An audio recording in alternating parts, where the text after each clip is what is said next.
Oke, yang pertama kita bahas tentang uji Fisher. Uji Fisher ini digunakan untuk menguji homogenitas dua buah data. Nah, kita akan membahas langkah-langkah untuk melakukan uji Fisher. Yang pertama, kita siapkan terlebih dahulu data yang akan digunakan. Sini kita sudah ada 3 buah data, yaitu data nilai kelas A, nilai kelas B, dan nilai kelas C. Karena kita akan menggunakan 2 buah data, maka kita akan gunakan data nilai kelas A dan nilai kelas B. Kedua buah data tersebut sudah diuji sebelumnya, dan hasilnya adalah data berdistribusi normal. Oke. Kita lanjut lagi ke pembahasan uji Fisher. Oh iya, sebelumnya di sini juga ada nih data kelas A, kelas B, kelas C. Nah, kita lanjut ke pembahasan uji Fisher. Pertama, kita masuk aplikasi SPSS. Nah, di sini sudah ada aplikasi SPSS. Di sini ada data view dan variabel view. Nggak ada ya, data view dan variabel view. Kita masuk ke data view terlebih dahulu. Oke, nah sekarang kita copy data nilai kelas A yang ada di Excel tadi. Nah, kita copy semuanya. Oke. Setelah kita copy, kita paste data tersebut ke kolom yang pertama. Nah, ini sudah. Jika sudah, kita lanjut ke data yang kedua, yaitu data nilai kelas B. Sama, kita copy juga.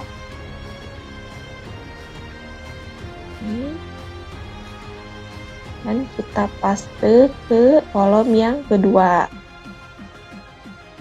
Jika sudah, pada kolom ketiga kita isi dengan gabungan nilai kelas A dan kelas B. Nah, di sini sudah dipisahkan terlebih dahulu data nilai kelas A dan kelas B. Oke, nah ya. Kita copy data tersebut. Nah, kita paste di kolom ketiga.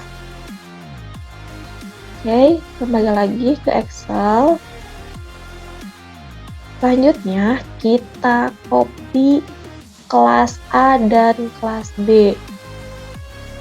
Di kelas A dan kelas B.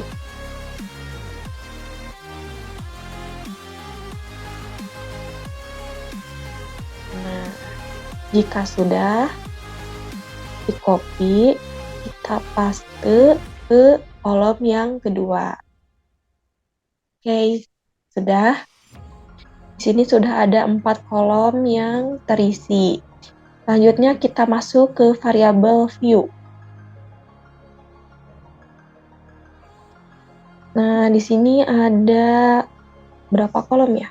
1, 2, 3, 4, 5, 6, 7, 8, 9, 10, 11. Ada 11 kolom. Di kolom pertama ada namanya name. Nah, pada baris pertama kita ganti dengan tulisan kelas A. Dan kelas A. Dan ditulisnya itu tanpa spasi ya. Jadi digabung kelas A. Nah, yang kedua, baris kedua kita ganti dengan kelas B. Oke. Yang ketiga, kita ganti dengan uji Fisher, uji F. Yang keempat, kita ganti dengan kelas F.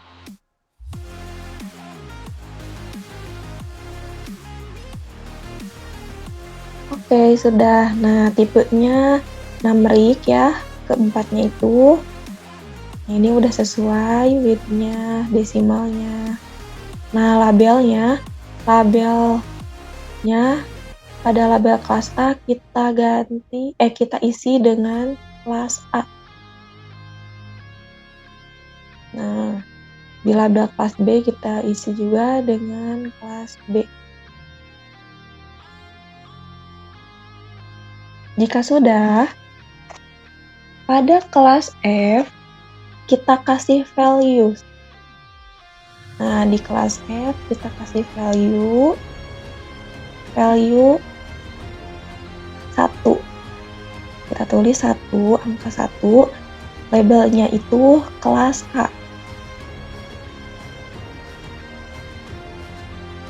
Oke, kita add kolomnya. Nah, setelah itu kita tulis lagi value 2. Labelnya kelas B. Oke, kita add lagi. Setelah itu klik tombol OK. Nah, sudah seperti ini. Kita langsung, belum. Measurnya kita ganti measurnya di kolom yang ini, yang measure.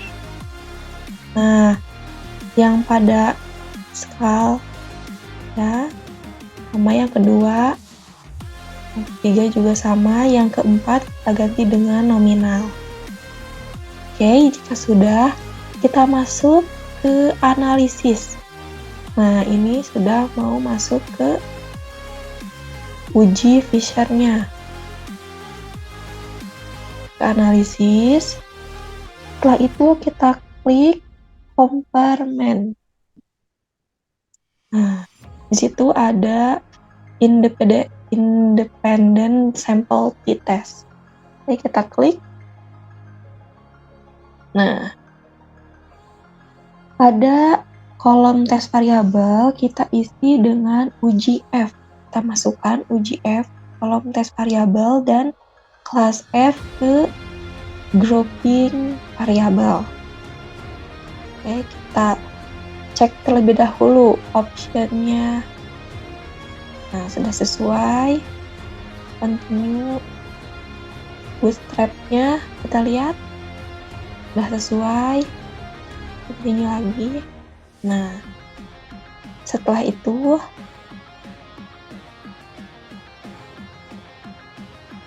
kita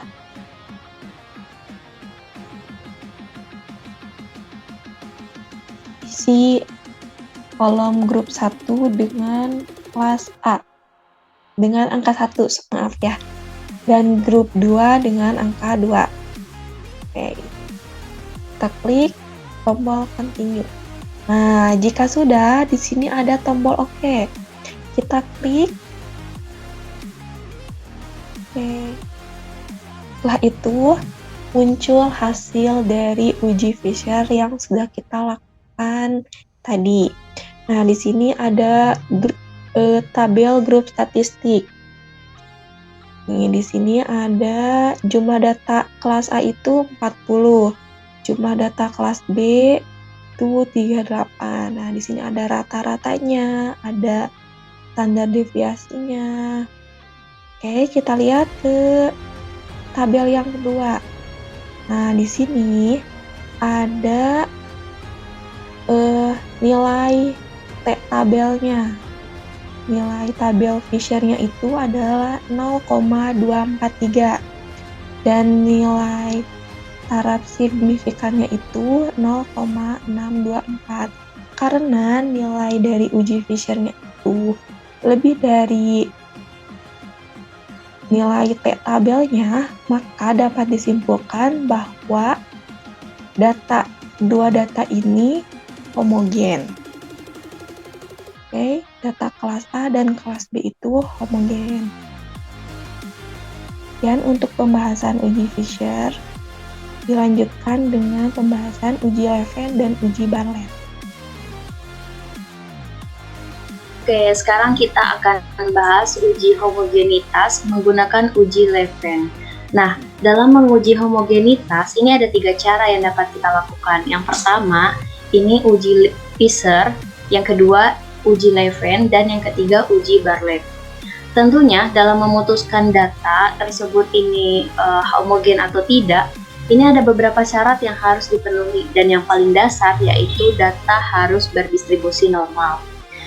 Nah, pada uji Fisher dan uji Bartlett, ini datanya harus berdistribusi normal. Tapi kalau di uji Leven, datanya tidak harus berdistribusi normal. Tetapi karena kita menggunakan statistika parametrik, maka pada uji Leven datanya harus tetap normal. Nah, di sini saya sudah mempunyai data nilai ujian matematika. Di nilai kelas A ini ada sebanyak ada 40 data. Di kelas B ada 38 data.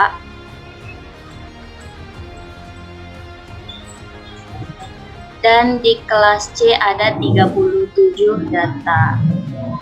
Nah, ini di kolom keempat atau di kolom B, ini ada kelas A, terus di bawahnya ini kita kasih kode 1. Kode 1 ini kita artikan buat nilai kelas A ya, dan di kelas B, ini kita kasih angka 2, ini menandakan 2 ini adalah kode dari nilai kelas B. Dan di kelas C, ini kita kasih angka 3. Ini kita tandain ini tuh kode untuk nilai kelas C. Nah, selanjutnya kita akan satukan nilai-nilai kelas ini berdasarkan berurut ya, dari nilai kelas A, kemudian dari kelas B dengan kodenya, dan kelas C juga ya. Nah, di sini terlihat di sini ada angka 2, berarti itu kelompok yang kedua atau kelas B, dan yang ketiga ini kelompok C. Oke, selanjutnya kita akan copy data ini yang sudah kita satukan ini. Kita akan copy dan kita akan paste di SPSS di data view. Nah, di sini kita akan pastekan.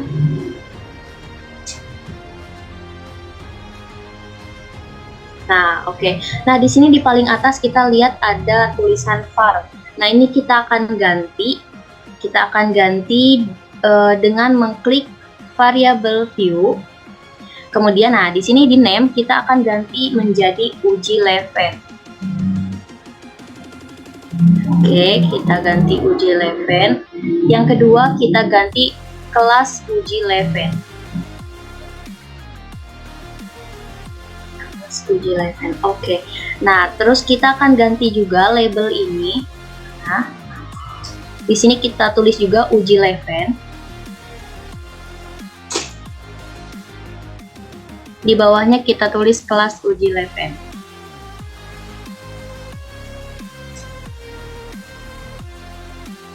Oke, sekarang kita beralih ke measure. Oke, kita klik scale. Oke, terus yang bawahnya ini kita klik nominal. Oke, sekarang di values nah diklik yang bawah ya. Nah, terus nanti di value ini, oke, di titik 3 ini, terus di value ini kita ketik angka 1 dan labelnya kita isi kelas A. Oke, habis itu kita add. Terus kita tulis angka 2. Kita kasih di labelnya itu kelas B. Kita add lagi, kita tulis angka 3 di value.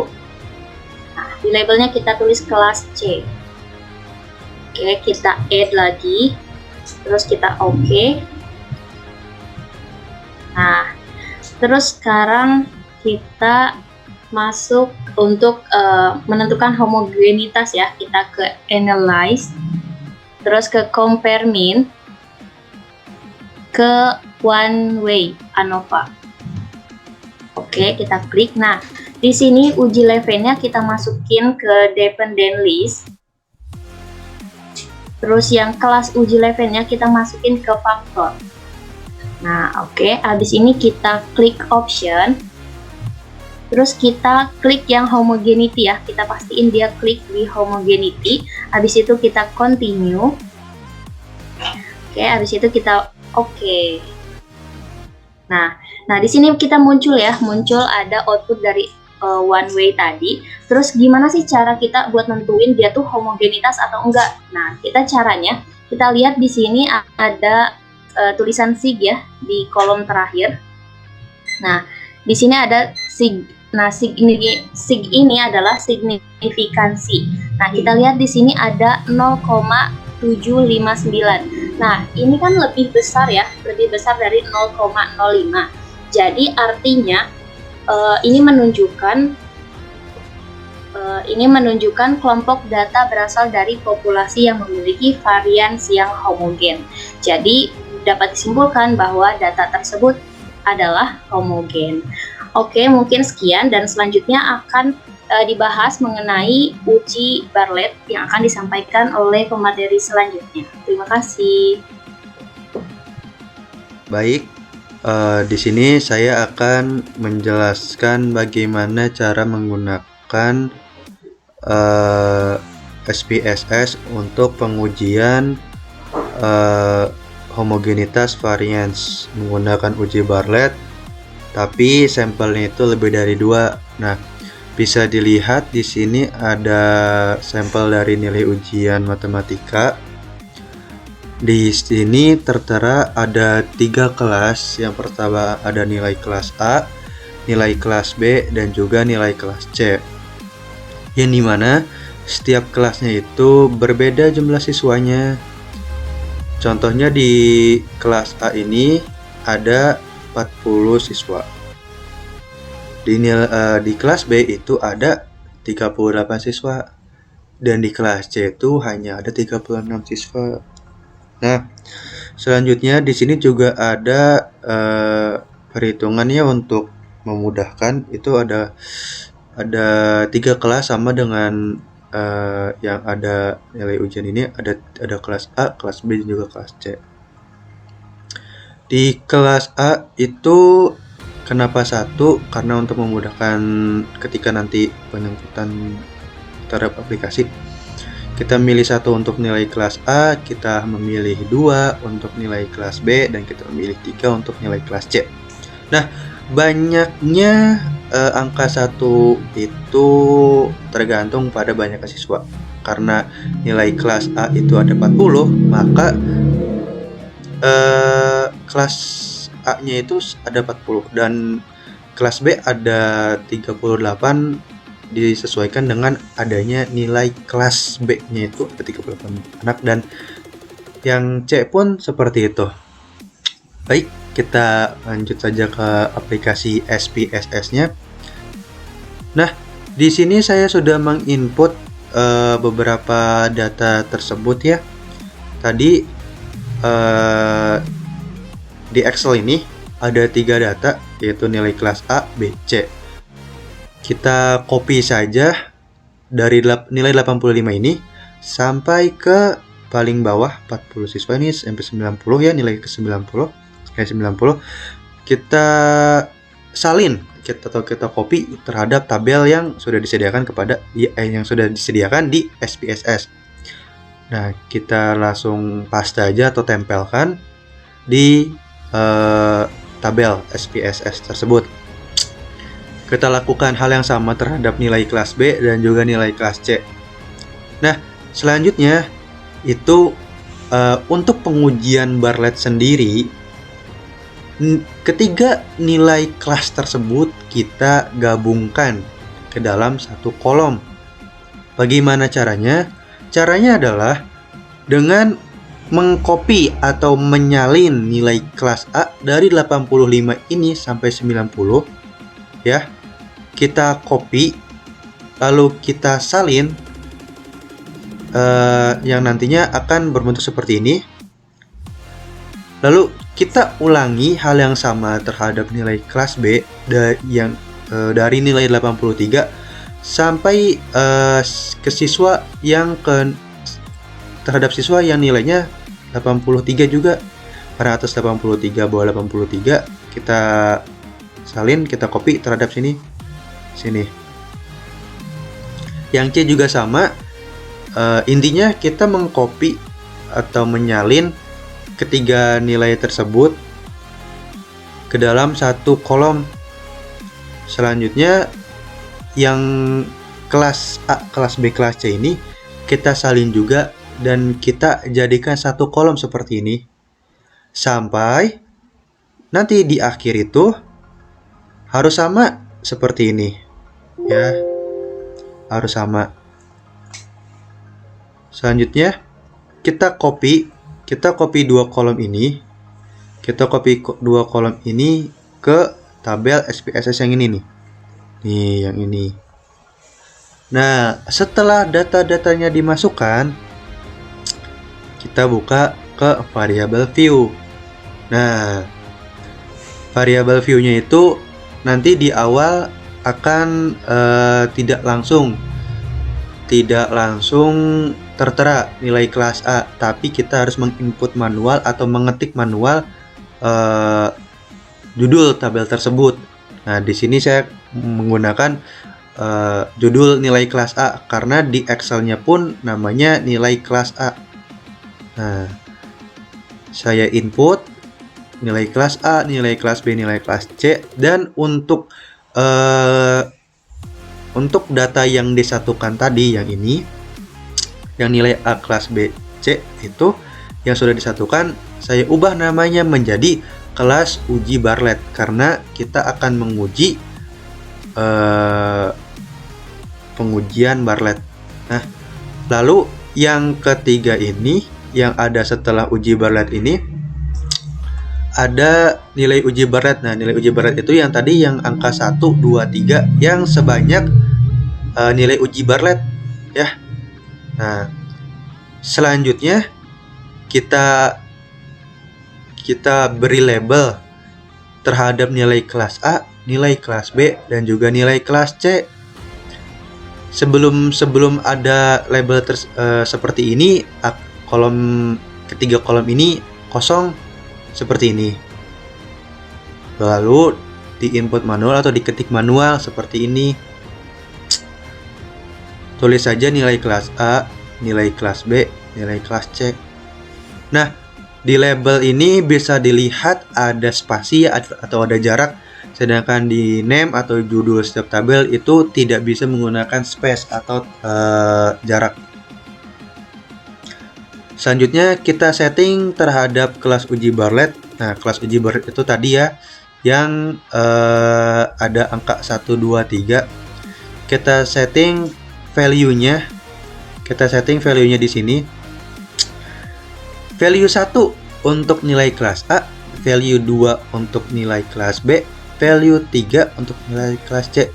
Kenapa ada 1, 2, 3? Karena tadi sudah disinggung ya di Excel bahwasannya yang kelas A ini sama seperti nilai kelas A untuk membantu mengerjakan ketika di aplikasi SPSS. Selanjutnya kita input ketika data ini di kelas uji Bartlett. Langsung kita ini caranya seperti ini ya. Value 1 labelnya nilai kelas A. Nah, seperti itu. Karena di sini sudah ada, jadi tidak bisa ya. Oke. Selanjutnya kita setting di measure. Nah, measure ini kita setting yang pertama nilai kelas A itu kita pakai yang scale. Di sini ada 3 pilihan, tapi untuk nilai-nilai itu kita pakai scale. Dan yang untuk angka 1, 2, 3 itu kita pakai nominal. Selanjutnya kita akan mengerjakan bagaimana caranya penggunaan aplikasi SPSS ini untuk merumuskan dan mendapatkan hasilnya dan membaca hasil itu bagaimana. Bismillahirrahmanirrahim. Izin melanjutkan pembahasan selanjutnya. Nah, di sini saya akan menguji Bartlett. Nah, untuk pengujian Bartlett kita masuk analyze. Selanjutnya kita cari classify. Nah, di classify tersebut untuk pengujian Bartlett carinya diskriminan. Nah, diskriminan di sini untuk independent-nya kita masukkan yang uji Bartlett. Untuk group variabelnya kita masukkan kelas A, B, C. Nah, kita kita masukkan juga untuk defense rank-nya, yaitu minimumnya 1 dan maksimumnya 3 karena terdiri dari kelas nilai A, nilai B, dan nilai C. Oke, lanjut continue. Nah, kita masukkan statistik. Nah, untuk pengujian Bartlett tersebut, kita harus mencentang box M atau box MANOVA. Nah, di sini untuk box M ini yaitu untuk pengujian uji Bartlett. Selanjutnya yaitu continue. Oke, nah dapatlah nilai dari box M tersebut yaitu 0,252. Untuk nilai signifikannya yaitu 0,83. Nah, untuk kriteria pengujian uji Bartlett yaitu nilai signifikan p-value lebih besar daripada 0,05, maka berkesimpulan varian data homogen. Artinya asumsi uji homogenitas terpenuhi. Selanjutnya yaitu nilai signifikan p-value lebih kecil daripada 0,05, maka berkesimpulan varian data tidak homogen. Artinya asumsi uji homogenitas tidak terpenuhi. Nah, dari data-data tersebut didapatkan signifikannya yaitu 0,883 atau box M-nya yaitu 0,225, yang artinya nilai signifikan p-value lebih besar daripada 0,05, maka berkesimpulan varian data homogen. Artinya asumsi uji homogenitas terpenuhi. Nah, uji Bartlett di sini yaitu sebelumnya harus menggunakan data yang berdistribusi normal terlebih dahulu. Mungkin hanya itu yang dapat saya sampaikan. Kurang lebihnya mohon maaf. Terima kasih. Wassalamualaikum warahmatullahi wabarakatuh.